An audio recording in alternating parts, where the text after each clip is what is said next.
Hello students, now let us go with our next topic, which is nothing but we call it as kinematic indeterminacy.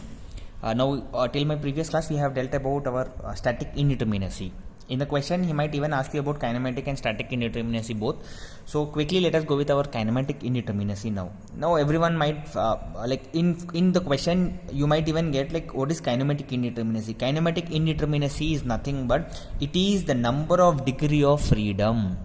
Degree of freedom, please read it carefully. It is degree of freedom. Degree of freedom is nothing but, I'll just show you an example. If this is my fixed beam, yes or no, if fixed support, if you take, if this is my fixed support, is there any release, which means that if you apply a force like this, will it come along with you? No, it is not going to come. If you apply it, like I have applied it vertically, if I apply it my horizontally, will it come along with me like this in this direction? No, it will not come. If I try to rotate it, will it rotate? No. Is there any degree of freedom then? Is it like free to rotate? Degree of freedom is nothing but there should be some free rotation, or there should be some, like I'll give you an example. So here if you talk about degree of freedom, here it is equal to 0. Now similarly if you take, I just wanted to give you about your roller support, or we'll go with our hinge support now.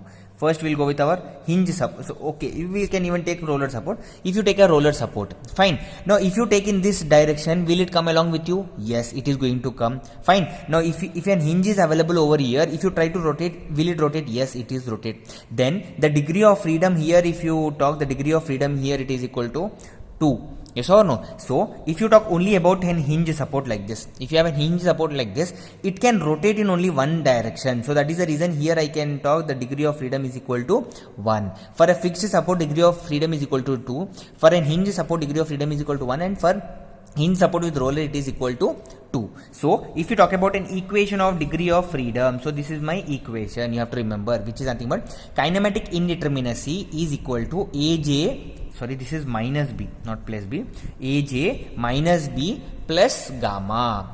What is that? Kinematic indeterminacy is equal to Aj minus B plus gamma. You have to know what is A, what is J, what is B, and what is gamma. Now let us come with our A. A is nothing but the number of degree of freedoms available at each joint.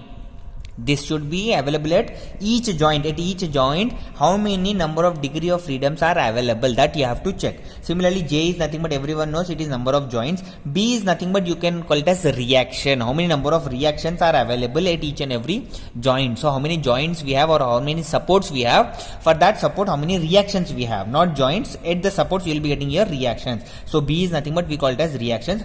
Gamma is nothing but number of release. Release is nothing but whenever we come across an hinge.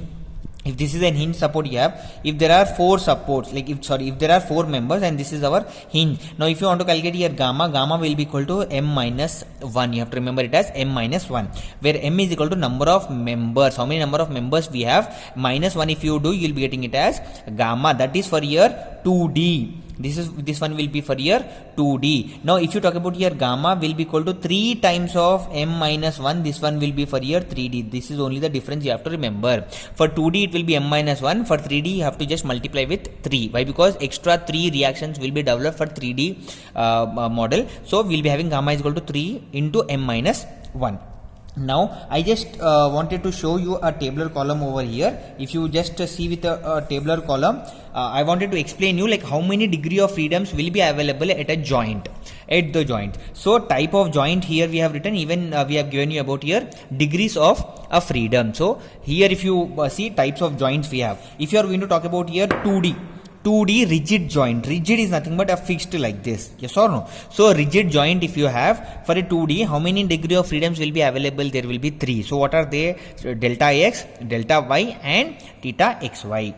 Similarly, if you have a 3D rigid joint, you will be having 6. So those are delta x, delta y, delta z, theta xy, theta xz, and theta xy. Similarly, if you are going to talk about a 2D truss, please be careful. If it is a truss element will be like this, yes or no? So you can take an example here. So if this is my truss element, so this is my truss element. For a 2D truss element, your degree of freedom will be equal to 2. For a 3D truss element, your degree of freedom will be equal to 3. So this is the equation for your kinematic indeterminacy for any type of a problem. It might be a beam, it might be a truss, or it might be a frame. Thank you.